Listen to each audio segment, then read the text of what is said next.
Hi, ഇന്ന് day 10. ഇന്ന് നമ്മള് സോളിഡ് സ്റ്റേറ്റ് എന്ന +2 ആദ്യത്തെ ചാപ്റ്റർ. അപ്പൊ നമ്മുടെ കെമിസ്ട്രിയിലെ +1 ടോപ്പിക്സ് ഒക്കെ കംപ്ലീറ്റ് ചെയ്തിട്ടുണ്ട്. അത് കഴിഞ്ഞ് നമ്മൾ +2 ടോപ്പിക്കിലേക്ക് കയറുകയാണ്. അതിനകത്ത് ഒരു ചാപ്റ്റർ മാത്രമേ നമ്മൾ മിസ് ചെയ്തിട്ടുള്ളൂ. അത് നമ്മുടെ കെമിസ്ട്രിയുടെ എൻവയോൺമെന്റൽ കെമിസ്ട്രി എന്ന് പറയുന്ന ചാപ്റ്റർ ആണ്. ആ ചാപ്റ്റർ നമുക്ക് കെമിസ്ട്രിന്റെ എവറിഡേ ലൈഫ് വരുമ്പോൾ അതിനോടൊപ്പം എടുക്കാം, കാരണം ചെറിയൊരു ചാപ്റ്റർ ആണല്ലോ. പിന്നെ നമ്മൾ അതിനകത്ത് സ്കിപ്പ് ചെയ്തിട്ടുള്ളത് ക്ലാസിഫിക്കേഷൻ എന്ന ചാപ്റ്റർ ആണ്. അതിന്റെ പ്രധാനപ്പെട്ട കാരണം ക്ലാസിഫിക്കേഷനിൽ നിന്ന് ഒന്ന് ക്വസ്റ്റ്യൻസ് കുറവാണ്, രണ്ട് എന്ന് പറയുന്നത് അത് നമ്മൾ എസ് ബ്ലോക്കും പി ബ്ലോക്കും ഡിസ്കസ് ചെയ്യുമ്പോൾ അതിനകത്തുള്ള എല്ലാ പോയിന്റ്സും ആ രണ്ട് ചാപ്റ്ററുകളിലൂടെ നിങ്ങൾക്ക് കിട്ടുന്നതാണ്. അപ്പൊ അതുകൊണ്ട് നമ്മൾ ഓൾറെഡി ഇനോർഗാനിക് പഠിക്കുന്നത് കൊണ്ടാണ് ആ ചാപ്റ്ററിനകത്തുള്ള പോയിന്റ്സ് വേറൊരു വീഡിയോ ആയിട്ട് ചെയ്യാത്തത്. ഇനി നമുക്ക് സോളിഡ് സ്റ്റേറ്റിനകത്തുള്ള മേജർ പോയിന്റ്സ് എന്തൊക്കെയാണെന്നും ഒപ്പം അതിനകത്ത് നിന്നും ചോദിച്ചിട്ടുള്ള പ്രീവിയസ് ക്വസ്റ്റ്യൻസ് എന്തൊക്കെയാണെന്നും വേഗം നോക്കാം.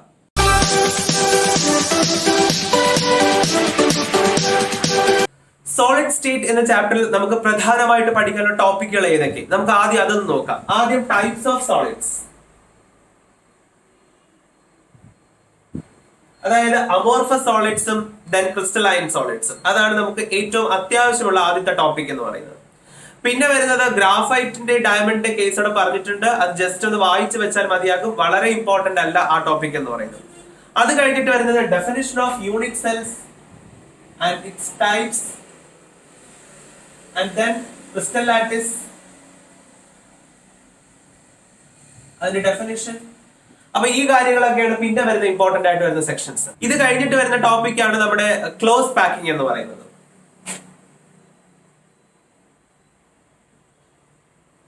ക്ലോസ് പാക്കിംഗ് കഴിഞ്ഞാൽ പിന്നെ നമ്മൾ പഠിക്കുന്നത് വോയിഡുകളെ പറ്റിയിട്ടാണ്. വോയിഡിൽ തന്നെയാണ് സ്റ്റോഷിയോമെട്രിക് കാൽക്കുലേഷൻസ് വരുന്നത്. Stoichiometric calculations. പിന്നെ നിങ്ങൾ ഓർത്തിരിക്കേണ്ടത് ഇതിൽ വരുന്ന പിന്നെ അത് കഴിഞ്ഞിട്ട് വരുന്നത് പാക്കിംഗ് എഫിഷ്യൻസി. പാക്കിംഗ് എഫിഷ്യൻസി കഴിഞ്ഞാൽ പിന്നെ ഡെൻസിറ്റിയുടെ calculation, then imperfections, then band diagram, magnetic properties, then last semiconductors. ഇത്രയുമാണ് നമുക്ക് സോളിഡ് സ്റ്റേറ്റ് എന്ന ചാപ്റ്ററിനകത്ത് പഠിച്ചെടുക്കുവാനായിട്ടുള്ള ടോപ്പിക്കുകൾ.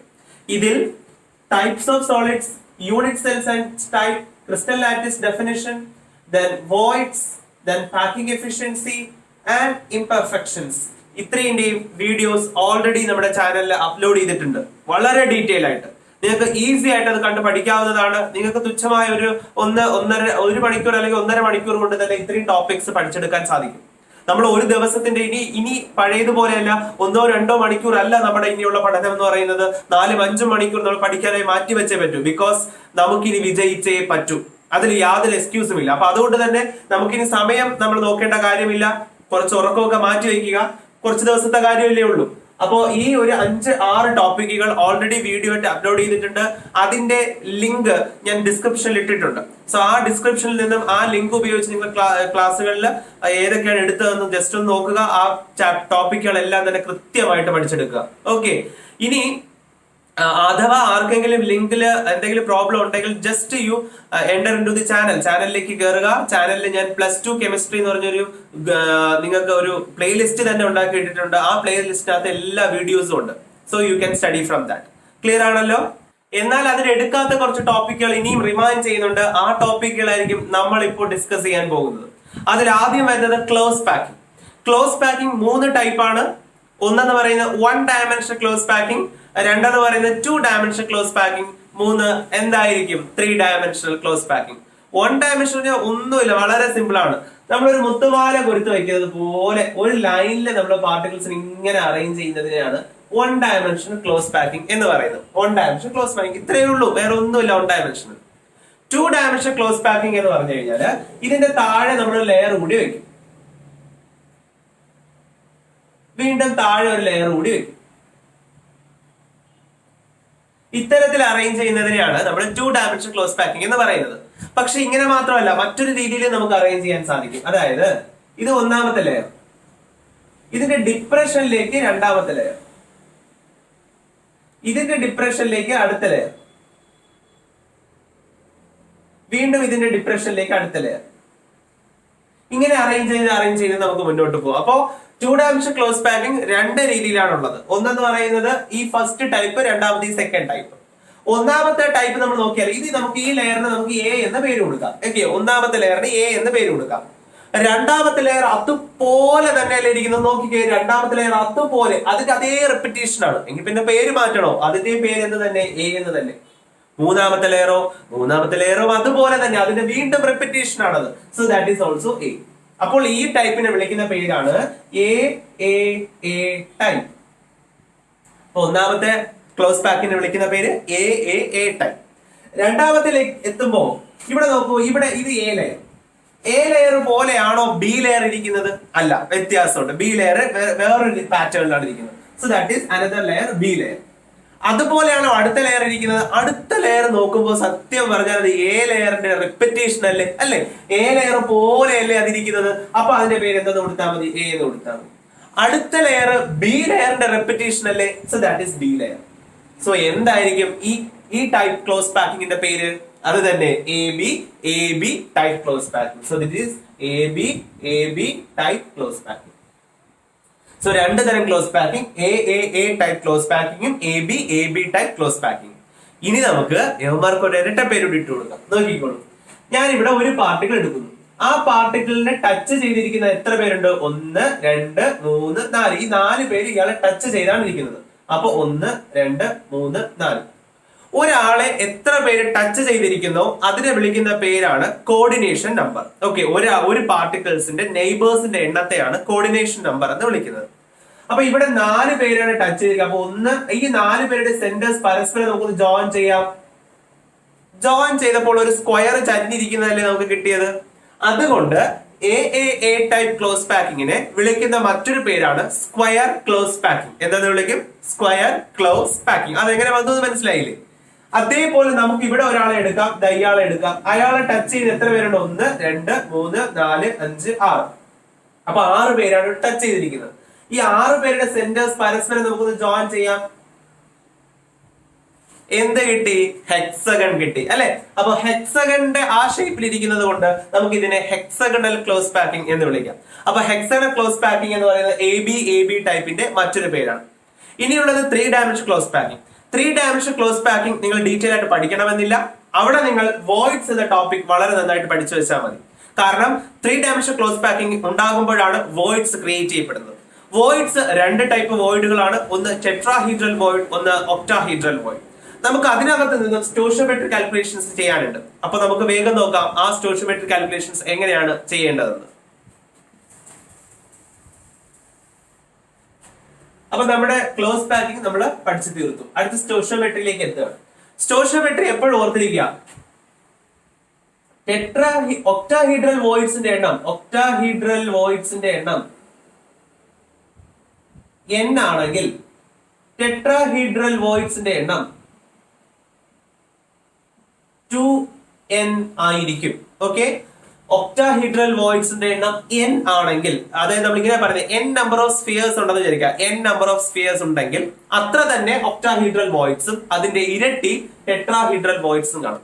വോയിഡ് എന്താണെന്നും ഒക്ടാഹീഡ്രൽ വോയിഡ് എന്താണെന്നും ടെട്രാഹീഡ്രൽ വോയിഡ് എന്താണെന്നും എല്ലാം വോയിഡ്സ് എന്ന് പറയുന്ന വീഡിയോയിൽ ചെയ്തിട്ടിട്ടുണ്ട്. അത് പഠിച്ചിട്ട് വേണം ഞാൻ ഈ പറയുന്ന കാര്യങ്ങൾ മനസ്സിലാക്കാൻ. അപ്പൊ ഒക്ടാഹീഡ്രൽ വോയിഡ്സിന്റെ എണ്ണം n ആണെങ്കിൽ ടെട്രാഹീഡ്രൽ വോയിഡ്സിന്റെ എണ്ണം 2n ആയിരിക്കും. ഇത് ആർക്കും ഡൗട്ട് ഇല്ലല്ലോ. പരീക്ഷയ്ക്ക് ചോദിക്കുന്ന ഒരു ക്വസ്റ്റ്യൻ പറഞ്ഞു തരാം.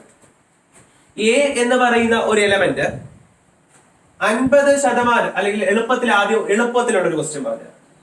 എ എന്ന് പറയുന്ന എലമെന്റ് ഒക്ടാഹീഡ്രൽ വോയിഡിലും ബി എന്ന് പറയുന്ന ഒരു എലമെന്റ് ടെട്രാഹീഡ്രൽ വോയിഡിലുമാണ് ഇരിക്കുന്നത്. എ എന്ന ആള് ഒക്ടാഹീഡ്രൽ വോയിഡിലും ബി എന്ന ആള് ടെട്രാഹീഡ്രൽ വോയിഡിലുമാണ് ഇരിക്കുന്നത്. അങ്ങനെയെങ്കിൽ ഈ മോളിക്യൂളിന്റെ അല്ലെങ്കിൽ ഈ കോമ്പൗണ്ടിന്റെ ഫോർമുല എന്താണ്? അപ്പൊ നമ്മൾ ചെയ്യേണ്ടത് എ എന്ന് പറയുന്ന ആളും ബി എന്ന് പറയുന്ന ആളും താഴെ എഴുതുക. എ എന്ന ആൾ എവിടെയാ ഇരിക്കുന്നത്? ഒക്ടയിൽ. ഒക്ടയുടെ എണ്ണം എത്രയാണ്? n. ബി എന്ന ആൾ എവിടെ ഇരിക്കുന്നത്? ടെട്രയിൽ. ടെട്രയുടെ എണ്ണം എത്രയാണ്? 2n. എന്നിന്റെ ഏറ്റവും ചെറിയ വാല്യൂ ആണ് 1. സോ ഒരു ആറ്റോമിൽ അവിടെ കാണണം. അപ്പൊ 1 എന്ന അർത്ഥത്തിൽ നമ്മൾ 1 സബ്സ്റ്റിറ്റ്യൂട്ട് ചെയ്യുക. എന്നിന് 1 എന്ന് സബ്സ്റ്റിറ്റ്യൂട്ട് ചെയ്യുക. അപ്പൊ A1 B 2 into 1. What is 2 into 1? That is 2. So A1 B2 or simply AB2. This is the formula. Clear ആയോ പറഞ്ഞത്? ഇത് ഒക്ടാഹീഡ്രൽ വോയിഡ്സിന്റെ ഡയറക്റ്റ് ആയിട്ട് ചോദിക്കുന്നെങ്കിൽ ഇങ്ങനെ ചോദിക്കാനുള്ള ചാൻസ് വളരെ കുറവാണ്, കാരണം ഇത് സിമ്പിൾ ക്വസ്റ്റ്യൻ ആണ്. പക്ഷെ പരീക്ഷയ്ക്ക് ഇങ്ങനെ മാറും എന്ന് പറഞ്ഞത്. A occupy 50% of octahedral void and B occupy 75% of tetrahedral voids. Then what is the formula of the compound? Clear ആണല്ലോ? ഇങ്ങനെ ചോദിച്ചാൽ നമ്മൾ ചെയ്യേണ്ടത് A എന്ന് പറയുന്ന ആള് എവിടെ ഇരിക്കുന്നത്? ഒക്ടയിലായിരിക്കുന്നത്. ഒക്ടയിൽ ഇരുന്നാൽ what is the number n? B എന്ന് പറയുന്ന ആൾ എവിടെ ഇരിക്കുന്നത്? B ഇരിക്കുന്ന ടെട്രയിലാണ്. ടെട്ര ആണെങ്കിൽ what is the number 2n? n-ന്റെ ഏറ്റവും ചെറിയ വാല്യൂ 1. സബ്സ്റ്റിറ്റ്യൂട്ട് ചെയ്താൽ A1 B2 എന്ന് കിട്ടും. ഇങ്ങനെ കിട്ടുമായിരുന്നു എല്ലാ ഒക്ടാഹീഡ്രൽ വോയിഡിലും എല്ലാ ടെട്രാഹീഡ്രൽ വോയിഡിലും ആൾ ഉണ്ടായിരുന്നെങ്കിൽ. പക്ഷെ ക്വസ്റ്റ്യനിൽ തന്നെ പറഞ്ഞിട്ടുണ്ട് വെറും 50% സ്ഥലത്ത് മാത്രമേ ഒക്കുപ്പൈ ചെയ്തിട്ടുള്ളൂ A. അപ്പോ ഈ N1 ഇല്ല, പിന്നെ അതിന്റെ 50%. 50% എന്ന് പറഞ്ഞാൽ 1/2, ഹാഫ് ആണ്. 75% എന്ന് പറഞ്ഞാൽ 3/4, മുക്കാലം നമ്മൾ പറയും. 25% അപ്പൊ എത്രയായിരിക്കും ഇവിടെ? അത് തന്നെ, ഇറ്റ് ഈസ് 1/4. അപ്പൊ അത് ക്ലിയർ ആണല്ലോ. അപ്പൊ നമ്മുടെ 50% എന്ന് പറഞ്ഞാൽ 1/2. സോ ഈ നമ്പറിനെ 1/2 കൊണ്ട് മൾട്ടിപ്ലൈ ചെയ്യാം. അതുപോലെ ബി എവിടെ ഇരിക്കുന്നത്? 75% ഓഫ് ടെട്ര. ടെട്രയുടെ എണ്ണം അവിടെ 2 നമ്മൾ എഴുതി വെച്ചിരിക്കുന്നത്. 75% ഓഫ് ഫ്രാക്ഷനിൽ എങ്ങനെ എഴുതും? 3/4. So into 3/4. So A 1/2, B ഈ 4 ഉം ഈ 2 ക്യാൻസൽ ആയിട്ട് ഇവിടെ ബാലൻസ് 2, 3/2. ഓക്കെ, ഇത് കാണുമ്പോ ആൻസർ ശരിയാണ്, പക്ഷെ ഇത് വൃത്തിയില്ല. കാര്യം എന്താ? ഫ്രാക്ഷനിലാണ് നമ്മൾ എഴുതിയിരിക്കുന്നത്. അത് മോശമല്ലേ ഫ്രാക്ഷനിൽ എഴുതിയിരിക്കുന്നത്? അപ്പൊ ഫ്രാക്ഷനെ നമുക്ക് കളയണം. ഫ്രാക്ഷനെ നിങ്ങൾ കളയണമെങ്കിൽ ഈ ഡിനോമിനേറ്റഡ് ടേം ഏതുണ്ടെന്ന് നോക്കുക, ദാറ്റ് ഈസ് 2. ആ ഡിനോമിനേറ്റഡ് ടേം കൊണ്ട് അതിനെ ഫുൾ മൾട്ടിപ്ലൈ ചെയ്യുക. സോ ഇവിടെയും 2 കൊണ്ട് മൾട്ടിപ്ലൈ ചെയ്യുക, ഇവിടെയും 2 കൊണ്ട് മൾട്ടിപ്ലൈ ചെയ്യുക. അപ്പൊ ഈ 2 ക്യാൻസൽ ആവും, ഈ 2 ക്യാൻസൽ ആവും. Then what is the answer? A1 B3 and that is the formula. Clear ആയോ പറഞ്ഞത്? അപ്പൊ ഈ രീതിയിൽ വേണം കാൽക്കുലേഷൻസ് ചെയ്തെടുക്കാൻ. അപ്പോ ഇത് ഈ ടൈപ്പ് ഒരു ക്വസ്റ്റ്യൻ നിങ്ങൾക്ക് ചോദിച്ചാൽ ഇനി നിങ്ങൾ ഷുവർ ആയിട്ടും ചെയ്യണം. ഇനി ചിലപ്പോ ഈ 50% എന്ന് മാറ്റി 1/3 എന്നൊക്കെ പറയും. 1/3 എന്നൊക്കെ തന്നാൽ എളുപ്പമല്ലേ, അത് അങ്ങനെ അങ്ങ് ചെയ്താൽ മതി. പെർസെന്റേജ് പറഞ്ഞാൽ നിങ്ങൾ ഫ്രാക്ഷനിലാക്കണം. ഫ്രാക്ഷനിൽ തന്നാൽ അത് അത്രയും സൗകര്യം, നമുക്ക് എളുപ്പത്തിൽ ചെയ്ത് തീർക്കാൻ സാധിക്കും.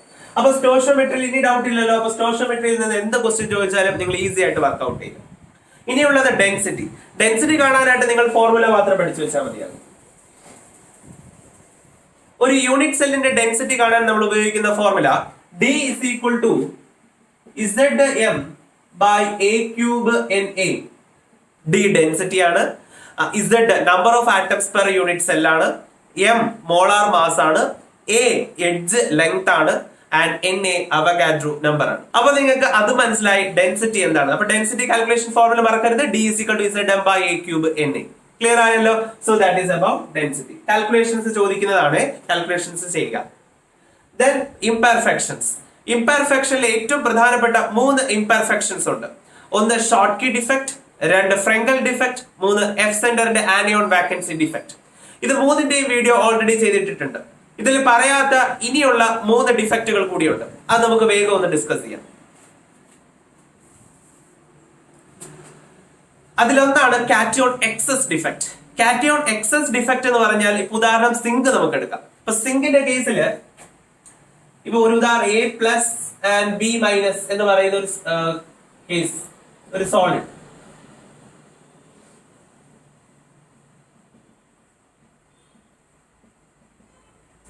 ഇതിന്റെ ഇൻഡസ്ട്രിഷ്യൽ സൈറ്റിലേക്ക് ഒരു A+, അതായത് കാറ്റയോൺ അവിടെ വന്ന് ഒക്കുപ്പൈ ചെയ്യാണ്. സോ ഒരു A+ അഥവാ ഒരു കാറ്റയോൺ ഇൻഡസ്ട്രിഷ്യൽ സൈറ്റിലേക്ക് ഒക്കുപ്പൈ ചെയ്തു. ഇൻഡസ്ട്രിഷ്യൽ സൈറ്റിലേക്ക് വന്നിരിക്കുന്നത് കൊണ്ട് സ്വാഭാവികമായിട്ട് ഇവിടെ ആരാ കൂടുതലായിട്ട് വന്നിരിക്കുന്നത്? കാറ്റയോൺ ആണ്. കാറ്റയോൺ അല്ലെ A+ എന്ന് പറയുന്നത്. So this is called cation excess, അധികം അല്ലെ, കാറ്റയോൺ അധികം വരികയാണ്. So it is called cation excess defect. ഒരു കാറ്റയോൺ അധികം വന്നു കഴിഞ്ഞാൽ പ്ലസ് ചാർജ് അധികം വന്നിരിക്കുന്നത്, ഫുൾ ന്യൂട്രൽ കണ്ടീഷനും പോയി കിട്ടി. അപ്പൊ ഇനി ആ ന്യൂട്രൽ തിരിച്ചു വരണമെങ്കിൽ ഒരു മൈനസ് ചാർജ് കൂടി വരണ്ടേ? ആ മൈനസ് ചാർജ് ഇവിടെ ഇലക്ട്രോൺ എന്ന രൂപത്തിലാണ് പറന്നു വരുന്നത്. സോ ആ ഇലക്ട്രോൺ മറ്റൊരു ഇൻഡസ്ട്രിഷ്യൽ സൈറ്റിൽ വന്ന് ഒക്കുപ്പൈ ചെയ്യും. ഇതിനെയാണ് കാറ്റയോൺ എക്സസ് ഡിഫക്ട് എന്ന് പറയുന്നത്. ഇലക്ട്രോൺ വന്നിട്ടുണ്ടോ ഉറപ്പാണ് അവിടെ കളർ ഉണ്ടാകും. സോ സ്വാഭാവികമായിട്ടും ഈ ഇലക്ട്രോണിന്റെ പ്രസൻസും അവിടെ എന്തുണ്ടാക്കും? കളർ ഉണ്ടാക്കും. പക്ഷെ ഇത് എഫ് സെന്റർ അല്ല കേട്ടോ. എഫ് സെന്റർ ആണെങ്കിൽ അത് ആനോൺ വാക്കൻസി ആയിരിക്കും. ഇത് അങ്ങനെയല്ലല്ലോ, ഇൻഡസ്ട്രിയൽ സൈറ്റിലോട്ടല്ലേ വന്നിരുന്നത്. അപ്പൊ ഇത് എന്തല്ല, ഉറപ്പായിട്ടും ആനോൺ വാക്കൻസി അല്ല. അതുകൊണ്ട് തന്നെ ഇത് എഫ് സെന്ററും അല്ല. പക്ഷെ ഇത് ഇലക്ട്രോൺ ആണ്. ഇലക്ട്രോൺ ഇൻഡസ്ട്രിയൽ സൈറ്റിൽ ഒക്കുപ്പൈ ചെയ്തിരിക്കുന്നത്. ഇലക്ട്രോൺ എവിടെ ഇരുന്നാലും ശരി അവൻ കളർ ഉണ്ടാക്കും. അങ്ങനെയെങ്കിൽ നമ്മുടെ സിങ്ക് ഓക്സൈഡ് ഇതുപോലെ ഹീറ്റ് ചെയ്യുന്ന സമയത്ത് അല്ലെങ്കിൽ ഹയർ ടെമ്പറേച്ചറുകളിൽ it will turn to yellow colour. അത് യെല്ലോ കളർ ആയിട്ട് മാറും ഡ്യൂ ടു ദിസ് ഡിഫക്ട്. ഈ ഡിഫക്റ്റിനെ വിളിക്കുന്ന പേരെന്താ? Cation excess defect. പിന്നെ നമുക്ക് പഠിക്കാനുള്ളത് മെറ്റൽ ഡെഫിഷ്യൻസി ഡിഫക്റ്റ് ഉണ്ട്. മെറ്റൽ ഡെഫിഷ്യൻസി, മെറ്റൽ കുറഞ്ഞു പോയി എന്നാണ്. ഉദാഹരണം നമുക്ക് അയൺ എടുക്കാം. അയണിന്റെ ഓക്സൈഡ് Fe2+.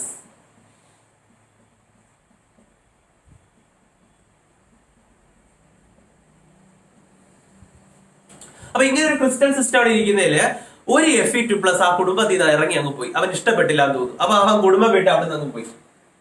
അപ്പൊ സ്വാഭാവികമായിട്ടും ഒരു Fe2+ പോകുമ്പോൾ അവിടെ എന്തുണ്ടാകും? വാക്കൻസി ഉണ്ടാകും. അപ്പൊ ഇവിടെ ഇളകിപ്പോയത് ആരാ? കാറ്റയോൺ അല്ലെങ്കിൽ ഒരു മെറ്റൽ. സോ മെറ്റൽ ഇളകിപ്പോയി, മെറ്റൽ ഡെഫിഷ്യൻസി ഉണ്ടായി. അതാണ് മെറ്റൽ ഡെഫിഷ്യൻസി ഡിഫക്റ്റ് എന്ന് വിളിക്കുന്നത്. മെറ്റൽ ഡെഫിഷ്യൻസി ഉണ്ടാകുമ്പോൾ അവിടെ 2 പ്ലസ് ചാർജ് ഒറ്റയടിക്ക് പോയത്. നമുക്ക് ആ പ്ലസ് ചാർജ് എങ്ങനെയും കൊണ്ടുവരണ്ടേ? ഇവിടെ ഇനി വരാനായിട്ട് ആരും ഇല്ല. അപ്പൊ എന്തോ ചെയ്യുക? ഇനി എങ്ങനെ ആ പ്ലസ് ചാർജ് തിരിച്ചു കൊണ്ടുവരാൻ പറ്റും? അതിന് അയണിന് തന്നെ സ്വന്തമായിട്ടൊരു കഴിവുണ്ട്. എന്താ അതിന്റെ പേര്? വേരിയബിൾ ഓക്സിജൻ സ്റ്റേറ്റ് കാണിക്കാനുള്ള കഴിവ്. സോ അയൺ അതിന്റെ ആ കഴിവ് അങ്ങ് പുറത്തെടുക്കും. അപ്പോ ഈ ഒരു 2 പ്ലസ് ചാർജ് ആണ് ഇപ്പൊ കുറഞ്ഞിരിക്കുന്നത്. അപ്പൊ ഒരു Fe2+ Fe3+ ആയിട്ട് മാറും. Fe2+ Fe3+ ആയിട്ട് മാറും. അപ്പോ ഒരു പ്ലസ് ചാർജിന്റെ കുറവ് പരിഹരിച്ചു. ഇനി ഒന്നുകൂടി പരിഹരിച്ചാൽ പോരെ? അത് വേറൊരു അയൺ ഇതേപോലെ ചെയ്താൽ പോരെ? അപ്പൊ ഈ Feയും Fe3+ ആയിട്ട് മാറും. ഇപ്പൊ നോക്കൂ, 2 പ്ലസ് ചാർജിന്റെ കുറവ് അവര് തന്നെ പരിഹരിച്ച് കാര്യം ശരിയാക്കി. ഓക്കെ, അപ്പൊ ഇതാണ് എന്ന് പറയുന്നത് മെറ്റൽ ഡെഫിഷ്യൻസി ഡിഫക്ട് എന്ന് വിളിക്കുന്നത്. അയൺ സൾഫൈഡ്, അയൺ ഓക്സൈഡ് പോലുള്ള കോമ്പൗണ്ട്സ് ആണ് ഇത്തരത്തിലുള്ള ഡിഫക്റ്റുകൾ കൂടുതലും കാണിക്കുന്നത്. പിന്നെ ഇതിനകത്ത് പറയാതെ പോയ മറ്റൊരു ഡിഫക്റ്റ് ആണ് നമ്മുടെ ഇംപ്യൂരിറ്റി ഡിഫക്റ്റ് എന്ന് വിളിക്കുന്നത്. ഇംപ്യൂരിറ്റി എന്ന് പറഞ്ഞാൽ എന്താ അർത്ഥം? ആ കൂട്ടത്തിൽ ഇല്ലാതിരുന്ന ഒരാൾ അവിടേക്ക് വരിക, അതാണ് അല്ലെ. ഇപ്പൊ 10ാം ക്ലാസ്സിന്റെ ഇടയിലേക്ക് ഒരു 9ാം ക്ലാസ്സിലെ കുട്ടി നുഴഞ്ഞു കയറിയിരുന്നു കഴിഞ്ഞാൽ ആ 9ാം ക്ലാസ്സിലെ കുട്ടി അവിടുത്തെ ഇംപ്യൂരിറ്റിയാണ്. അപ്പൊ ഇപ്പൊ ഉദാഹരണത്തിന് NaCl എന്ന് പറയുന്ന ക്രിസ്റ്റൽ, അതിലേക്ക് സ്ട്രോൺഷ്യം 2+ കയറിയിരുന്നാൽ സ്വാഭാവികമായിട്ടും സ്ട്രോൺഷ്യം അവിടെ എന്തായിട്ട് മാറും? That becomes an impurity. So ഇതാണ് ഇംപ്യൂരിറ്റി ഡിഫക്ട് എന്ന് വിളിക്കുന്നത്. അപ്പോ സ്ട്രോൺഷ്യം 2+ ആയതുകൊണ്ട് തന്നെ Na+ന്റെ 2 ആൾക്കാരെ മാറ്റിയിട്ടായിരിക്കും ഒരു സ്ട്രോൺഷ്യം 2+ അവിടെ കയറുക. കാരണം Na+, അപ്പോഴേ 2+ ആവുള്ളൂ. അപ്പൊ 2 Na+ന് പകരം ഒരു സ്ട്രോൺഷ്യം. അപ്പൊ സ്വാഭാവികമായിട്ടും ഒരു Na+ന്റെ അവിടെ വാക്കൻസി അങ്ങനെ കിടക്കും. ഇതാണ് ഇംപ്യൂരിറ്റി ഡിഫക്ട് എന്ന് പറയുന്നത്. So that is regarding imperfections. അപ്പൊ ആ ടോപ്പിക്കും നമുക്ക് കംപ്ലീറ്റ് ആയി. ഇനി വരുന്നത് ബാൻഡ് ഡയഗ്രം. നോക്കൂ, കണ്ടക്ടിവിറ്റിയുടെ ബേസിസിൽ നമ്മൾ എല്ലാ വസ്തുക്കളെയും 3 ആയിട്ട് ക്ലാസിഫൈ ചെയ്യും. 1 കണ്ടക്ടേഴ്സ്, 2 സെമി കണ്ടക്ടേഴ്സ്, 3 ഇൻസുലേറ്റേഴ്സ്. നല്ല രീതിയിൽ ഇലക്ട്രിസിറ്റി കണ്ടക്ട് ചെയ്യുന്നവരാണ് കണ്ടക്ടേഴ്സ്.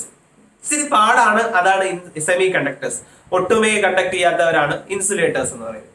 ഇവരുടെ എനർജിയുടെ ലെവല് കാണിക്കാൻ വേണ്ടിയിട്ടും ഇവരുടെ പ്രോപ്പർട്ടി എക്സ്പ്ലെയിൻ ചെയ്യാൻ വേണ്ടിയിട്ട് ഉപയോഗിക്കുന്നതാണ് ബാൻഡ് ഡയഗ്രാം. ബാൻഡ് എന്ന് പറഞ്ഞാൽ മറ്റൊന്നുമല്ല, എനർജി ലെവൽ എന്നാണ് ഉദ്ദേശിക്കുന്നത്. അപ്പോ ഒരു ആറ്റത്തിന്റെ, ഇത് ആറ്റം എന്ന് വിചാരിക്കുക, ഇത് ന്യൂക്ലിയസ്. അതിന്റെ ഔട്ടർ മോസ്റ്റ് ഇലക്ട്രോൺ നമ്മൾ അതിനെ പറയും വാലൻസ് ഇലക്ട്രോൺ. വാലൻസ് ഇലക്ട്രോൺ ഇരുന്നിങ്ങനെ കറങ്ങിക്കൊണ്ട് നടക്കുമ്പോൾ അവിടെ കുറച്ച് എനർജി ഉണ്ട്. അപ്പൊ ആ എനർജി നമ്മൾ വിളിക്കുന്ന പേരാണ് വാലൻസ് ബാൻഡ്. ഓക്കെ, ആ വാലൻസ് ബാൻഡിൽ ഇരിക്കുന്ന ഇലക്ട്രോൺ ഇലക്ട്രിസിറ്റി കണ്ടക്ട് ചെയ്യണമെങ്കിൽ മറ്റൊരു എനർജി ലെവൽ, കുറച്ച് കൂടി ഒരു എനർജി ലെവലിലേക്ക് കയറണം. അതിനെ വിളിക്കുന്ന പേരാണ് കണ്ടക്ഷൻ ബാൻഡ്. അപ്പൊ ഇലക്ട്രോൺ വാലൻസ് ബാൻഡിൽ നിന്നും കണ്ടക്ഷൻ ബാൻഡിലേക്ക് എത്തിയാൽ മാത്രമേ നല്ല ഈസി ആയിട്ട് ഇലക്ട്രിസിറ്റിയെ കണ്ടക്ട് ചെയ്യാൻ സാധിക്കും. അത് എത്ര എളുപ്പമാണോ ആ രീതിയിൽ അയാൾ കണ്ടക്ടർ ആയിട്ടോ സെമി കണ്ടക്ടർ ആയിട്ടോ, പാടാണെങ്കിൽ അത് ഇൻസുലേറ്റർ ആയിട്ടോ ആക്ട് ചെയ്യും. ഇനി നമുക്ക് ബാൻഡ് ഡയഗ്രത്തിലേക്ക് വരാം. 2 ബാൻഡുകളാണ് ഉള്ളത്, ഒന്ന് വാലൻസ് ബാൻഡ്, ഒന്ന് conduction band. So this is the valence band. Valence ബാൻഡിനാണ് കുറച്ച് എനർജി കുറവ്. This is the valence band. അവിടെ നിന്ന് എനർജി കൂടിയ ലെവൽ ഏതാ? എനർജി കൂടിയ ലെവലാണ് കണ്ടക്ഷൻ ബാൻഡ്. അപ്പൊ ഇലക്ട്രോൺ വാലൻസ് ബാൻഡിൽ നിന്ന് കണ്ടക്ഷൻ ബാൻഡിലേക്ക് ചാടിക്കയറുക. ഇവിടെ നോക്കൂ, valence band conduction band overlap ചെയ്ത് കിടക്കുകയാണ്. അപ്പൊ വളരെ ഈസി ആയിരിക്കില്ലേ? ഒരു കാലെടുത്ത് വെച്ചാൽ മതി, വാലൻസ് ബാൻഡിൽ നിന്ന് എവിടെ എത്താം? കണ്ടക്ഷൻ ബാൻഡിൽ എത്താം. അപ്പൊ വാലൻസ് ബാൻഡിൽ ഇരിക്കുന്ന ഇലക്ട്രോൺ കണ്ടക്ട് ചെയ്യുക എന്ന് പറയുന്നത് വളരെ ഈസി ആയിരിക്കും, പെട്ടെന്ന് തന്നെ കണ്ടക്ട് ചെയ്യാൻ സാധിക്കും. അങ്ങനെയെങ്കിൽ ഇത് ആരുടെ ഡയഗ്രാം ആയിരിക്കും ഞാൻ ഈ വരച്ചിരിക്കുന്നത്? വളരെ ഈസി ആയിട്ട് കണ്ടക്ട് ചെയ്യുന്നത് ആരാണത്? അത് തന്നെ conductors. So this is the band diagram of conductors. So കണ്ടക്ടേഴ്സിന്റെ കേസിൽ വാലൻസ് ബാൻഡും കണ്ടക്ഷൻ ബാൻഡും ഓവർലാപ്പ് ചെയ്ത് കിടക്കുകയാണ്. പക്ഷെ അതേസമയം സെമി കണ്ടക്ടേഴ്സ് നമ്മൾ എടുക്കുമ്പോൾ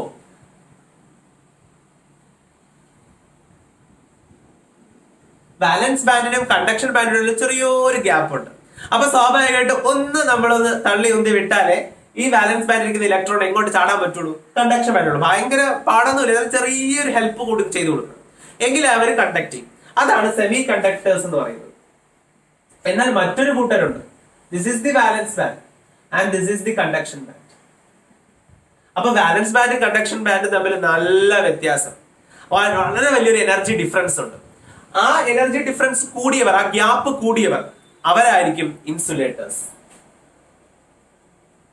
ബിക്കോസ് വാലൻസ് ബാൻഡിലേക്ക് ഇലക്ട്രോണിന് കണ്ടക്ഷൻ ബാൻഡ് വരെ എത്തുക എന്ന് പറഞ്ഞാൽ വലിയ ബുദ്ധിമുട്ടാണ്. അപ്പൊ അതുകൊണ്ട് തന്നെ അവര് വലിയ രീതിയിൽ കണ്ടക്ട് ചെയ്യാറില്ല. അതാണ് ഇൻസുലേറ്റേഴ്സ് എന്ന് പറയുന്നത്. നമ്മളിവിടെ വരച്ചപ്പോൾ കണ്ടാണ് ആ ഗ്യാപ്പ്, അല്ലെ, ഒരു പുതിയ ഗ്യാപ്പ്, അതായത് വാലൻസ് ബാൻഡ് കണ്ടക്ഷൻ ബാൻഡിന്റെ ഗ്യാപ്പ് വരുന്നുണ്ട്. ഈ ഗ്യാപ്പിന് അറിയപ്പെടുന്ന പേരാണ് forbidden energy gap. Forbidden energy gap. നിങ്ങൾ പരീക്ഷയ്ക്ക് എഴുതുമ്പോൾ അഥവാ മറന്നു പോകുന്നെങ്കിൽ നിങ്ങൾ എനർജി ഗ്യാപ്പ് അത് എഴുതാമല്ലോ. എനർജി ഗ്യാപ്പ് എന്നെങ്കിലും നിങ്ങൾ എഴുതിയിരിക്കണം. കറക്റ്റ് പേര് ഫോർബിഡൻ എനർജി ഗ്യാപ്പ് എന്നതാണ്. ക്ലിയർ ആയല്ലോ? അപ്പോ ഫോർബിഡൻ എനർജി ഗ്യാപ്പ് വളരെ കൂടുതൽ ആർക്കാണ്? ഇൻസുലേറ്റേഴ്സിനാണ്. കുറവ് ആർക്കാണ്? സെമി കണ്ടക്ടേഴ്സിനാണ്. ഒട്ടുമില്ല, എനർജി ഗ്യാപ്പേ ഇല്ല, അതാർക്കാണ്? അത് കണ്ടക്ടേഴ്സിനാണ്. ക്ലിയർ ആണല്ലോ? അപ്പൊ ഇതാണ് ബാൻഡ് ഡയഗ്രാം എന്ന് പറയുന്നത്. അപ്പൊ ആ ടോപ്പിക്ക് കഴിഞ്ഞു. ഇനി വരുന്നത് മാഗ്നറ്റിക് പ്രോപ്പർട്ടീസ് ആണ്. നോക്കാം മാഗ്നറ്റിക് പ്രോപ്പർട്ടീസ്. മാഗ്നറ്റിക് പ്രോപ്പർട്ടീസിന്റെ ബേസിസിലെ വസ്തുക്കളെ 5 ആയിട്ട് ക്ലാസിഫൈ ചെയ്തിട്ടുണ്ട്. ഒന്നെന്ന് പറയുന്നത് paramagnetic, diamagnetic, ferro magnetic, anti ferro magnetic and ferri magnetic. So ആദ്യത്തേത് പാരാമാഗ്നറ്റിക്. അതിനകത്തുള്ള മെറ്റൽ അയോൺസ് എങ്ങോട്ടെങ്കിലും ഒക്കെ ആയിരിക്കും കളിച്ചു നടക്കുന്നത്. ഓക്കെ, പലരും പല ഡയറക്ഷനിലൊക്കെ ആയിരിക്കും ഇരിക്കുന്നത്. പക്ഷെ നമ്മൾ അതേസമയം ഒരു എക്സ്റ്റേണൽ മാഗ്നറ്റിക് ഫീൽഡ് കൊണ്ടുവച്ചു കൊടുത്തു കഴിഞ്ഞാൽ ഒരു നോർത്ത് പോൾ, ഒരു സൗത്ത് പോൾ. അപ്പൊ ഒരു എക്സ്റ്റേണൽ ഫീൽഡ് നമ്മൾ വെച്ചു കൊടുത്തു കഴിഞ്ഞാൽ ഇവരെല്ലാം നല്ല അനുസരണയുള്ള പിള്ളേരെ പോലെ ഒരു സൈഡിലോട്ട് ഒരൊറ്റ ഡയറക്ഷനിലേക്ക് അടുങ്ങി നിൽക്കും. എന്നിട്ട് ഈ തലയുള്ള ഭാഗമെല്ലാം സൗത്ത് പോളായിട്ടും വാലുള്ള ഭാഗമെല്ലാം നോർത്ത് പോളായിട്ടും ആക്ട് ചെയ്യും. ഇനി നിങ്ങൾ നോക്കിയേ, ഇവിടെ ഇപ്പൊ സൗത്തും നോർത്തും അടുത്തടുത്ത് വന്നില്ലേ? സൗത്തും നോർത്തും അടുത്തടുത്ത് വന്നാൽ എന്ത് സംഭവിക്കും? അട്രാക്ട് ചെയ്യുമോ റിപ്പൽ ചെയ്യുമോ? ഉറപ്പായിട്ടും അട്രാക്ട് ചെയ്യും.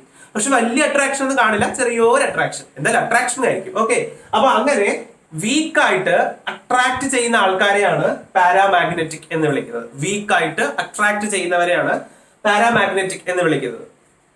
എന്നാൽ അതേസമയം നേരെ തിരിച്ചു നിൽക്കുന്ന ആൾക്കാരുണ്ട്, ഓപ്പോസിറ്റ് ഡയറക്ഷനിൽ അലൈൻ ചെയ്യുന്നത്.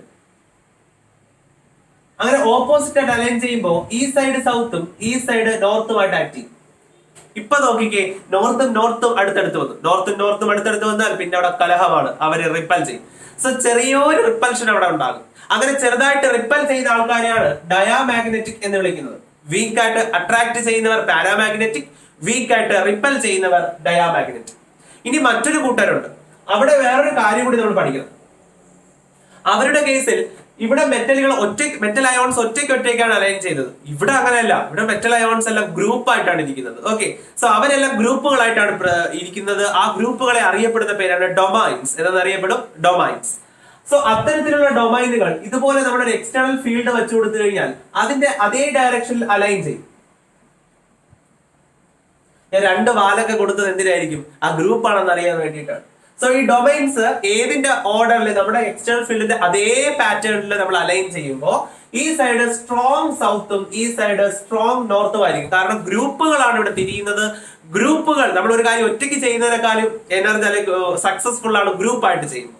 സോ ഈ സൈഡ് നല്ല സ്ട്രോങ് സൗത്ത് ആയിരിക്കും, ഇവിടെ സ്ട്രോങ് നോർത്ത് ആയിരിക്കും. അപ്പൊ സ്ട്രോങ് ആയിട്ടുള്ള ഈ സൗത്തും ഈ നോർത്തും, അതായത് എക്സ്റ്റേണൽ മാഗ്നറ്റിന്റെ നോർത്തും തമ്മിൽ എന്ത് ചെയ്യും? നല്ല രീതിയിൽ അട്രാക്ട്, ടപ്പേ എന്ന് പറഞ്ഞാൽ അട്രാക്ട് ചെയ്യും. സോ അങ്ങനെ വളരെ നല്ല രീതിയിൽ അട്രാക്ട് ചെയ്യുന്ന ഈ ഇത്തരം വസ്തുക്കളെയാണ് ഫെറോ മാഗ്നറ്റിക് എന്ന് വിളിക്കുന്നത്. ഫെറോ മാഗ്നറ്റിക് എന്ന് വിളിക്കുന്നത്. സോ ഇതാണ് ഫെറോ മാഗ്നറ്റിക് ഒബ്ജക്ട്സ് എന്ന് പറഞ്ഞാൽ. സോ ഫെറോ മാഗ്നറ്റിക് വസ്തുക്കൾ എന്ത് ചെയ്യും? സ്ട്രോങ് ആയിട്ട് അട്രാക്ട് ചെയ്യും, സ്ട്രോങ് ആയിട്ട് അട്രാക്ട് ചെയ്യും. അതാണ് ഫെറോ മാഗ്നറ്റിക് എന്ന് പറയുന്നത്. നമ്മുടെ സാധാരണ പെർമനന്റ് മാഗ്നറ്റ് കാന്തം, നമ്മള് ആ പെർമനന്റ് മാഗ്നറ്റിനൊക്കെ ഉണ്ടാക്കാൻ ഉപയോഗിക്കുന്നത് സാധാരണഗതിയിൽ ഫെറോ മാഗ്നറ്റിക് ഒബ്ജക്ട്സ് ആണ്. ഇനി വേറൊരു കൂട്ടരുണ്ട്, അവരുടെ കേസിൽ ഈ ഡൊമൈൻസ് എത്ര പേരാണോ അങ്ങോട്ടിരിക്കുന്നത് അത്ര പേര് തന്നെ തിരിഞ്ഞ് ഇങ്ങോട്ട് നിൽക്കും. ഓക്കെ, അതായത് 10 എണ്ണം അങ്ങോട്ടെങ്കിൽ 10 എണ്ണം ഇങ്ങോട്ട്, 15 എണ്ണം അങ്ങോട്ടെങ്കിൽ 15 എണ്ണം ഇങ്ങോട്ട്. അപ്പൊ എന്ത് സംഭവിക്കും? ഈ സൈഡ് സൗത്ത് ആകുമോ നോർത്ത് ആകുമോ? രണ്ടും ആകത്തില്ല. കാരണം ഒരാൾ ഉണ്ടാകുന്ന സൗത്തിനെ മറ്റേ ആളുടെ നോർത്ത് ക്യാൻസൽ ചെയ്തത്. സോ ഇവിടെ സൗത്തും ഉണ്ടാകില്ല, നോർത്തും ഉണ്ടാകില്ല. അങ്ങനെ വരുമ്പോ എന്ത് സംഭവിക്കും?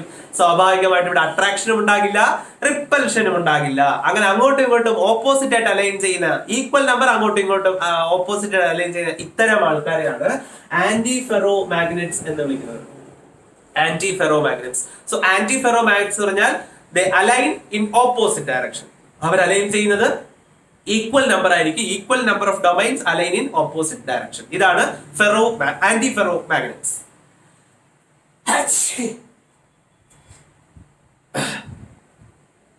കൊറോണയാണ്. അപ്പൊ ക്ലിയർ ആണല്ലോ, ഇതാണ് ആന്റി ഫെറോ മാഗ്നറ്റ്സ്. അപ്പൊ ആന്റി ഫെറോ മാഗ്നറ്റ്സ് നിങ്ങൾ ക്ലിയർ ആയി കാണും. Ferro, antiferro. ഇനി ഒരെണ്ണം കൂടി ഉണ്ട്, ഫെറി മാഗ്നറ്റ്സ്. ഫെറി മാഗ്നറ്റ്സിന്റെ കേസിൽ കുറെ പേര് ഒരേ ഡയറക്ഷനിലേക്കായിരിക്കും നിൽക്കുക, എന്നാൽ കുറച്ച് പേര് ഓപ്പോസിറ്റ് ആയിട്ട് അലൈൻ ചെയ്യും.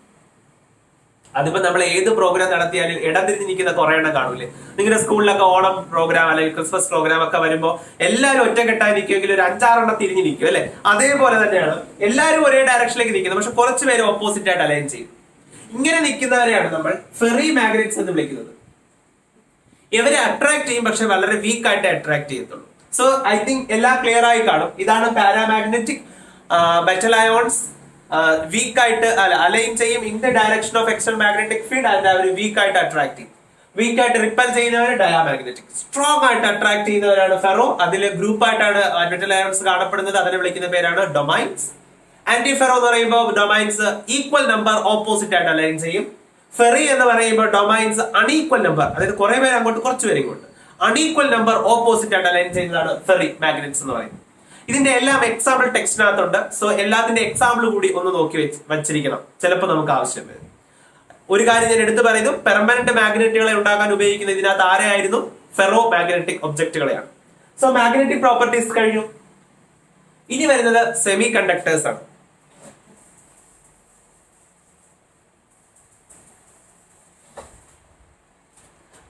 സെമി കണ്ടക്ടേഴ്സ് രണ്ട് ടൈപ്പാണ്. ഒന്നെന്ന് പറയുന്നത് ഇൻട്രിൻസിക്, രണ്ടെന്ന് പറയുന്നത് എക്സ്ട്രിൻസിക്. അപ്പൊ സെമി കണ്ടക്ടേഴ്സ് രണ്ട് ടൈപ്പ്. ഒന്ന് ഇൻട്രിൻസിക് സെമി കണ്ടക്ടർ, രണ്ട് extrinsic semiconductor. Intrinsic semiconductor എന്ന് പറഞ്ഞു കഴിഞ്ഞാല്, suppose this is a germanium crystal.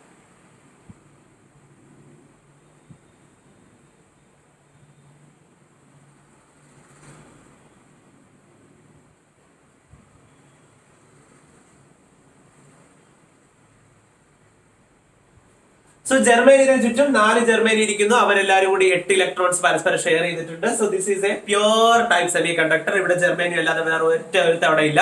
So it is A pure type semi conductor. ഇത്തരത്തിലുള്ള പ്യൂർ ടൈപ്പ് സെമി കണ്ടക്ടേഴ്സ് അറിയപ്പെടുന്ന പേരാണ് ഇൻട്രിൻസിക് സെമി കണ്ടക്ടർ. പക്ഷേ ഈ ഇൻട്രിൻസിക് കൊണ്ട് വലിയ ഗുണമൊന്നും നമുക്കില്ല. അതുകൊണ്ട് നമ്മൾ എന്ത് ചെയ്യാമോ, ഇതിനകത്തേക്ക് ഇംപ്യൂരിറ്റി ആഡ് ചെയ്യും. ഇതിലേക്ക് ഇംപ്യൂരിറ്റി ആഡ് ചെയ്യുന്ന പ്രോസസ്സിനെ വിളിക്കുന്ന പേരാണ് doping. So the process of adding impurity to an intrinsic semiconductor is called doping. അങ്ങനെ ഡോപ്പിംഗ് ചെയ്ത് കിട്ടുന്നതാണ് എക്സ്ട്രിൻസിക് സെമി കണ്ടക്ടർ. ഓക്കെ, അങ്ങനെ ഇംപ്യൂരിറ്റി ആഡ് ചെയ്ത് കിട്ടുന്ന പുതിയ ടൈപ്പ് സെമി കണ്ടക്ടറിനെയാണ് എക്സ്ട്രിൻസിക് സെമി കണ്ടക്ടർ എന്ന് വിളിക്കുന്നത്. ഈ എക്സ്ട്രിൻസിക് സെമി കണ്ടക്ടറില് നമ്മൾ നോക്കിക്കഴിഞ്ഞാല് നമുക്ക് ഏത് ഇംപ്യൂരിറ്റി ആഡ് ചെയ്യാം? വേണമെങ്കിൽ ട്രൈവാലന്റ് ഇംപ്യൂരിറ്റി ആഡ് ചെയ്യാം, അല്ലെങ്കിൽ പെന്റാവാലന്റ് ഇംപ്യൂരിറ്റി ആഡ് ചെയ്യാം. പെന്റാവാലന്റ് ഇംപ്യൂരിറ്റി എന്ന് പറഞ്ഞാൽ nitrogen family, nitrogen, phosphorus, arsenic, antimony, bismuth, ഏത് വേണോ നിങ്ങൾക്ക് ആഡ് ചെയ്യും. നമുക്കൊരു കാര്യം ചെയ്യാം, നമുക്ക് ഫോസ്ഫറസ് ആഡ് ചെയ്യാം. ഫോസ്ഫറസ് ആഡ് ചെയ്യുമ്പോൾ ഫോസ്ഫറസിന് ചുറ്റും 5 ഇലക്ട്രോൺസ് ഉണ്ട്. ഇവിടെ എത്ര എണ്ണം ഷെയർ ചെയ്താൽ മതി? 4 എണ്ണം ഷെയർ ചെയ്താൽ മതി. ബാക്കി 4 ബാക്കിയുള്ളവർ ഷെയർ ചെയ്തിട്ടുണ്ട്. 4 8 എണ്ണത്തിന്റെ ആവശ്യമുള്ളൂ. പക്ഷെ ഇയാൾക്ക് ചുറ്റും 5 എണ്ണം ഉണ്ട്. അപ്പൊ സ്വാഭാവികമായിട്ട് 4 എണ്ണം ഷെയർ ചെയ്യും, ഒരെണ്ണം വായി നോക്കിക്കൊണ്ട് ഇവിടെ എവിടെയും കാണും. ക്ലിയർ ആയോ പറഞ്ഞത്? ആ എക്സ്ട്രാ ഇലക്ട്രോൺ പ്രസന്റ് ആയതുകൊണ്ട് തന്നെ ഇതിനൊരു നെഗറ്റീവ് ചാർജ് കിട്ടും. ആ നെഗറ്റീവ് ചാർജ് ഉള്ളത് കൊണ്ട് ഈ സെമി കണ്ടക്ടറിനെ അറിയപ്പെടുന്ന പേരാണ് N type semi conductor. Negative charge ഉള്ളത് കൊണ്ട് അതിൽ അറിയപ്പെടുന്ന പേര് എൻ ടൈപ്പ് സെമി കണ്ടക്ടർ. ഇനി നമുക്ക് പെന്റാവാലന്റ് ഇംപ്യൂരിറ്റി മാത്രമല്ല, നമ്മുടെ കയ്യിൽ ട്രൈവാലന്റ് ഇംപ്യൂരിറ്റി ഉണ്ട്. So you can add trivalent impurity. Trivalent ഇംപ്യൂരിറ്റിക്ക് എക്സാമ്പിൾ ആണ് നമ്മുടെ ബോറോൺ ഫാമിലിയുള്ള boron, aluminium, gallium, indium. So I am taking aluminium. So aluminium എടുക്കുമ്പോൾ എന്താ പ്രശ്നം? അയാൾക്ക് ചുറ്റും 3 എണ്ണേ ഉള്ളൂ. നമുക്ക് 4 എണ്ണം ഷെയർ ചെയ്യാൻ വേണ്ടത്. അപ്പൊ 3 എണ്ണമേ അയാൾക്ക് ഷെയർ ചെയ്യാനുള്ളൂ. അപ്പൊ ഒരെണ്ണം ഷെയർ ചെയ്യാൻ സ്ഥലമില്ലാതെ വെറുതെ വാക്കന്റ് ആയിട്ട് കിടക്കും. സോ അവിടെ ഇലക്ട്രോൺ ഇല്ല. ഇലക്ട്രോൺ ഇല്ലാത്ത ആ വാക്കൻസി, ആ സ്ഥലത്തെ നമ്മൾ അറിയപ്പെടുന്ന പേരാണ് hole. Okay, that is called hole. ഹോളിനെ പോസിറ്റീവ് ചാർജ് ആയിട്ടാണ് നമ്മൾ കണക്കാക്കുന്നത്. അങ്ങനെ പോസിറ്റീവ് ചാർജ് അധികമായിട്ടുള്ള ഈ സെമി കണ്ടക്ടേഴ്സിനെ അറിയപ്പെടുന്ന പേരാണ് P type semi conductor. P type semi conductor. Unit സെല്ലുകളെ കുറിച്ച് പഠിക്കുമ്പോൾ നമ്മൾ അതിനകത്ത് ഓർത്തിരിക്കുക 7 ടൈപ്പ് യൂണിറ്റ് സെല്ലുകളാണ് പ്രധാനമായിട്ടുള്ളത്. ആ 7 ടൈപ്പ് യൂണിറ്റ് സെല്ലുകൾ സൈഡ് ആൻഡ് ആംഗിളിനെ ബേസ് ചെയ്തിട്ടാണ്. നിങ്ങൾ അത് പഠിച്ചിട്ടുള്ളതാണ്. എ ബി സി എന്ന് പറയുന്ന 3 സൈഡും, ഉദാഹരണത്തിന് so this is A, this is B and this is C, this is alpha, this is beta and this is gamma. So ഈ ആംഗിളുകളും ഈ ലെങ്ത്തും മാറുന്നതനുസരിച്ച് യൂണിറ്റ് സെൽസിന്റെ പേര് മാറിക്കൊണ്ടിരിക്കും. നമുക്ക് അങ്ങനെ 7 ടൈപ്പ് യൂണിറ്റ് സെൽസ് പഠിക്കാനുണ്ട്. നോക്കാം നമുക്ക് ഏതൊക്കെയാണെന്ന്. ഒന്നാമത്തേത് ക്യൂബിക്. ക്യൂബിക് എന്ന് പറഞ്ഞാൽ എല്ലാ സൈഡ്സും ഈക്വൽ ആൻഡ് എല്ലാ ആംഗിൾസും ഈക്വൽ. ആ ആംഗിളുകൾ എല്ലാം തന്നെ 90 ഡിഗ്രിയുമാണ്, 90 ഡിഗ്രിയുമാണ്. സോ എല്ലാ സൈഡ്സും ഈക്വൽ, എല്ലാ ആംഗിൾസും ഈക്വൽ, ആ ആംഗിൾസ് എല്ലാം 90 ഡിഗ്രിയുമാണെങ്കിൽ അതിനെ വിളിക്കുന്ന പേരാണ് ക്യൂബിക്. ഇതാണ് ആദ്യത്തെ യൂണിറ്റ് സെൽ. രണ്ടാമത്തെ യൂണിറ്റ് സെൽ എന്ന് പറയുന്നത് ടെട്രഗണൽ. ടെട്രഗണലില് 2 സൈഡുകൾ ഈക്വൽ ആയിരിക്കും, മൂന്നാമത്തെ സൈഡ് ഈക്വൽ അല്ല. പക്ഷേ alpha is equal to beta is equal to gamma is equal to 90 degree തന്നെയാണ്. ഇങ്ങനെ വന്നാൽ അതിനെ വിളിക്കുന്ന പേരാണ് ടെട്രഗണൽ. മൂന്നാമത്തത് ഓർത്തോറോംബിക്. ഓർത്തോറോംബിക്കിന് a is not equal to B not equal to C, അതായത് ഒരു സൈഡും ഈക്വൽ അല്ല. പക്ഷെ alpha is equal to beta is equal to gamma is equal to 90 degree എന്ന് പറഞ്ഞാൽ എല്ലാ ആംഗിൾസും 90 ഡിഗ്രിയുമാണ്. അടുത്തത് ഹെക്സഗണൽ. അതിന്റെ പ്രത്യേകത A is equal to B but not equal to C, അതായത് ഇത് തന്നെ വീണ്ടും repeating. Then alpha is equal to beta is equal to 90 degree but gamma is equal to 120 degree. അപ്പൊ 2 ആംഗിളുകൾ 90 ആണ്, ബാക്കി മൂന്നാമത്തെ ആംഗിൾ 120 ഡിഗ്രിയാണ്. സോ ഇതാണ് ഹെക്സഗണൽ എന്ന് പറയുന്നത്. ഇനി അഞ്ചാമത്തത് മോണോക്ലിനിക്. മോണോക്ലിനിക് എന്ന് പറഞ്ഞു കഴിഞ്ഞാൽ A is not equal to B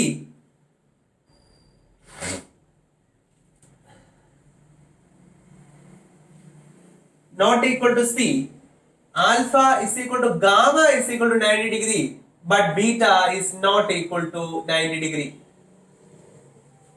clear ആയോ പറഞ്ഞത്? ഇതാണ് മോണോക്ലിനിക് എന്ന് പറയുന്നത്. ഇനി അടുത്തത് നമുക്ക് പഠിക്കാനുള്ളത് റോംബോഹീഡ്രൽ.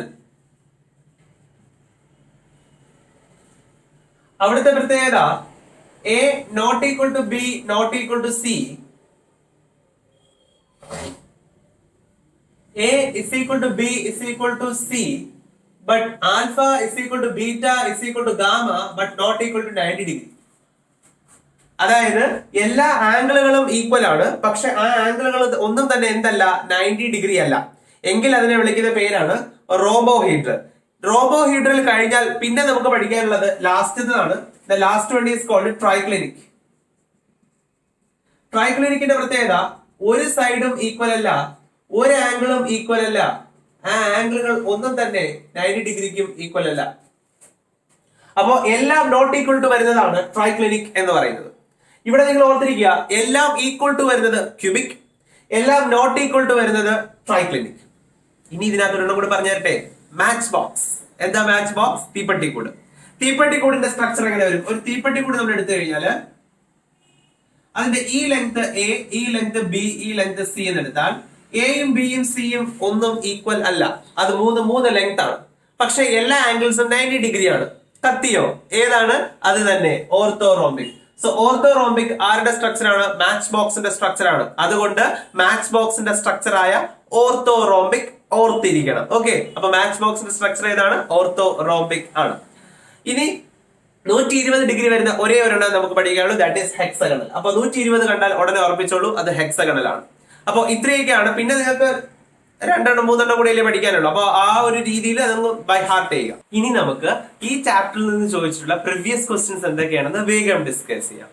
First question, a compound is formed by cation C and anion A. The anions form hexagonal close packed lattice and cations occupy 75% of octahedral voids. The formula of the compound is. അപ്പൊ ഇവിടെ പറഞ്ഞിരിക്കുന്നത് A എന്ന് പറയുന്ന ആനയോണും C എന്ന് പറയുന്ന കാറ്റിയോണും. ഇതിൽ A ആണ് HCP lattice ഉണ്ടാക്കുന്നത്. അപ്പൊ സ്വാഭാവികമായിട്ടും നമ്പർ ഓഫ് അയോൺസ് എന്ന് പറയുന്നത് 6 ആയിരിക്കും. അപ്പൊ ഇതിനെ നമുക്ക് n ആയിട്ട് കണക്കാക്കാം. അപ്പൊ നമ്പർ ഓഫ് ഒക്ടാഹീഡ്രൽ വോയിഡ്സ് എങ്ങനെയാണ് വിളിക്കുന്നത്? ഒക്ടാഹീഡ്രൽ വോയിഡ്സിന്റെ എണ്ണവും n തന്നെയായിരിക്കും.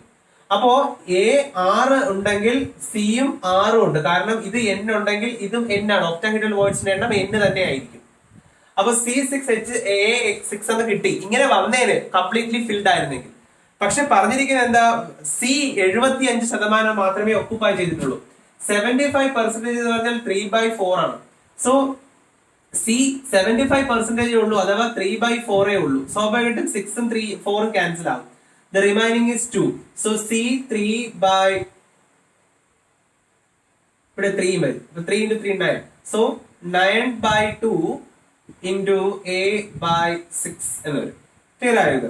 അപ്പോ 9/2. അപ്പോ നമുക്ക് ഇവിടെ കിട്ടിയിരിക്കുന്നതിൽ 2 നമുക്ക് അവോയ്ഡ് ചെയ്യണം. 2 അവോയ്ഡ് ചെയ്യണമെങ്കിൽ ഇതിനെ 2 കൊണ്ട് മൾട്ടിപ്ലൈ, ഇവിടെയും 2 കൊണ്ട് മൾട്ടിപ്ലൈ ചെയ്യാം. So the answer is C9H12 എന്ന് വരും. ഷോർട്ട് ആക്കിയാൽ C3H4 എന്ന് വരും. സോ ഇങ്ങനെ ഒരു ഓപ്ഷൻ അവിടെ ഉണ്ടോ? C3H4 എന്ന് പറഞ്ഞിട്ട് ഉണ്ട്. That is the third option and that is the right answer. Next question. Iron exhibits BCC structure at a room temperature. Above 900 degrees Celsius, it transforms to FCC structure. The ratio of density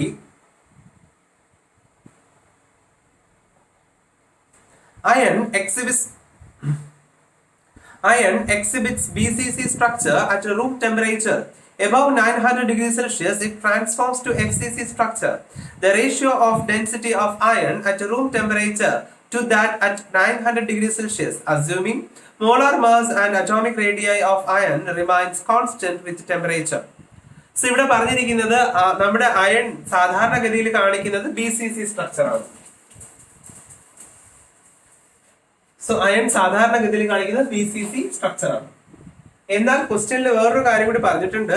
അതിനെ 900 above ആക്കി കഴിഞ്ഞാൽ, 900 above നമ്മൾ heat ചെയ്ത് കഴിഞ്ഞാൽ അത് FCCയിലേക്ക് മാറും. So it turns to FCC.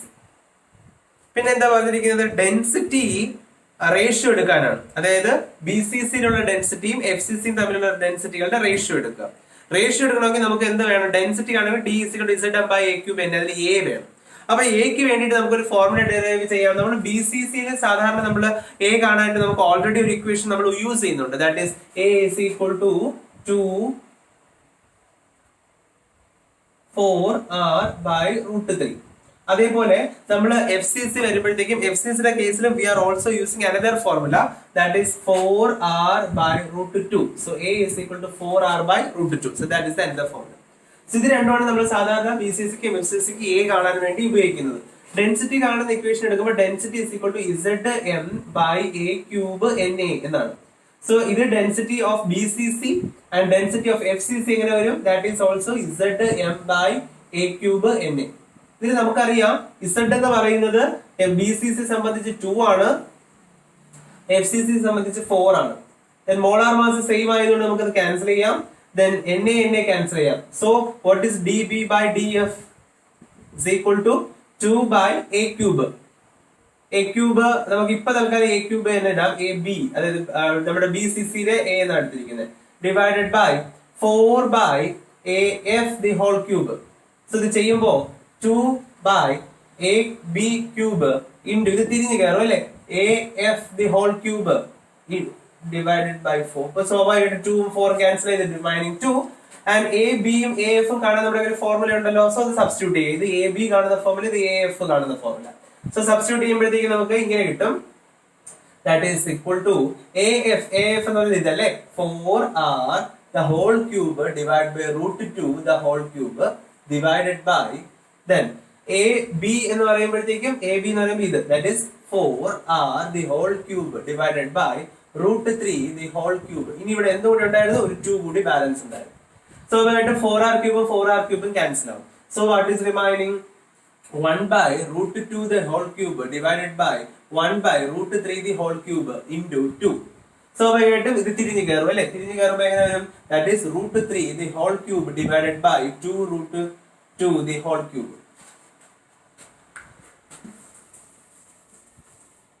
Balance ചെയ്യുമ്പോൾ root 3 the whole cube എന്ന് പറഞ്ഞാൽ 3 root 3 divided by 2 into 2, that is 2 into 2 root 2 എന്ന് വരും അല്ലെ. അപ്പൊ 2 into 2 is 4, so root 3 root 3 by 4 root 2 ഇങ്ങനെയായിരിക്കും ആൻസർ കിട്ടുക.